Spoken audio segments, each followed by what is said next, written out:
Welcome to రాజనీతి. ఆంధ్రప్రదేశ్ మద్యం స్కామ్లో ఈడీ దూకుడు పెంచింది. ఈ స్కామ్ మీద ఆంధ్రప్రదేశ్ ప్రభుత్వం నియమించిన సిట్ విచారణ జరిపి ఛార్జ్షీట్లు దాఖలు చేసింది.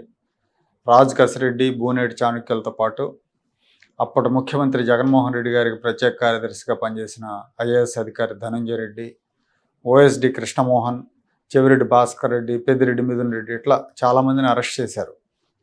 అనంతరం ఈడీ రంగప్రవేశం చేసింది. కీలక నిందితులను విచారించింది.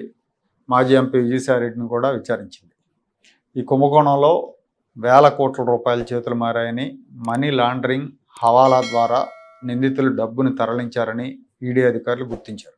కీలక సూత్రధారి రాజ్ కసిరెడ్డితో పాటు ఏపీ బ్రోవరేజెస్ కార్పొరేషన్ ఎండీగా పనిచేసిన వాసుదేవరెడ్డి, మాజీ మంత్రి కారుమూరి నాగేశ్వరరావుతో పాటు మరో ముగ్గురు నిందితుల ఇళ్ళు, ఆఫీసుల్లో ఈడీ అధికారులు సోదాలు నిర్వహించారు. ఈ సోదాల అనంతరం ఈ మద్యం కుంభకోణంలో కీలక సూత్రధారిగా ఉన్న రాజ్ కసిరెడ్డిని అరెస్ట్ చేశారు. ఈ కేసులో మనీ లాండరింగ్ జరిగిందని ప్రాథమిక ఆధారాలు లభించడంతో ఈడీ రంగప్రవేశం చేసింది. జనరల్గా ఈడీ ఏ కేసును కూడా నేరుగా స్వీకరించలేదు. సిట్ అధికారులు నమోదు చేసిన కేసుల ఆధారంగా, వాళ్ళు ఇచ్చిన ఆధారాల ఆధారంగా ఈడీ రంగంలోకి దిగింది. 3,500 కోట్ల మేర ప్రభుత్వ ఖజానా గండిపడింది అని, నిధులు చేతులు మారాయని ఈడీ విచారణలో గుర్తించారు.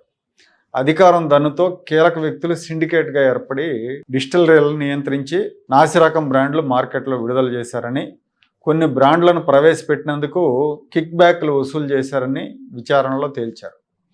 అలాగే మద్యం అమ్మకాల్లోనే కాకుండా ఈ మద్యం డిపోల నుంచి రిటైల్ షాపులకి సరఫరా చేసే రవాణా టెండర్లలో కూడా భారీగా అవకతవకలు జరిగాయని ఈడీ గుర్తించింది. నిబంధనలకు విరుద్ధంగా రవాణా టెండర్లు కట్టబెట్టారని, వీటి విలువ 349 కోట్లని పేర్కొంది.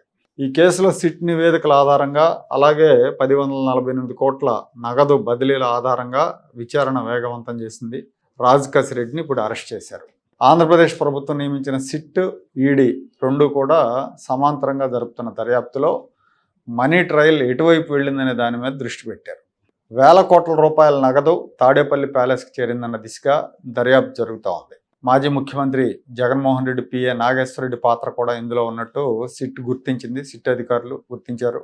మనీ లాండరింగ్ కోణంలో ఆధారాలు, బినామీలు, సాక్షుల వాంగ్మూలాలను పూర్తి స్థాయిలో క్రోడీకరించిన తర్వాత అంతిమ లబ్ధిదారులను గుర్తించేందుకు త్వరలోనే కీలక రాజకీయ నేతలకు సమన్లు జారీ చేసే దిశగా ఈడీ అడుగులు వేస్తూ ఉంది. అందులో భాగంగా మాజీ ముఖ్యమంత్రి జగన్మోహన్ రెడ్డి గారికి కూడా నోటీసులు ఇస్తారన్న ప్రచారం జరుగుతూ ఉంది. నోటీసులు ఇచ్చి జగన్మోహన్ రెడ్డిని కూడా విచారిస్తే అంతిమ లబ్ధిదారు ఎవరో తేలుతుంది. మనీ లాండరింగ్ ప్రివెన్షన్ చట్టం కింద ఈడీ గనక అరెస్ట్ చేస్తే 6 నెలల వరకు బెయిల్ వచ్చే అవకాశం ఉండదు. సాధారణ కేసుల్లాగా ఈ కేసుల్లో బెయిల్ రావడం అంత సులువు కాదు. ఒక్కోసారి 1 సంవత్సరం నుంచి 2 సంవత్సరాలు కూడా పట్టచ్చు. నిందితుడు అనారోగ్యంతో ఉంటేనో, లేదా మహిళ లేదా మైనర్ అయితేనో కోర్టులు కొంత మానవతా దృక్పథంతో త్వరగా బెయిల్ ఇచ్చే అవకాశం ఉంది. అదర్వైజ్ 1-2 ఏళ్ల దాకా బెయిల్ రాదని న్యాయ నిపుణులు చెప్తున్నారు.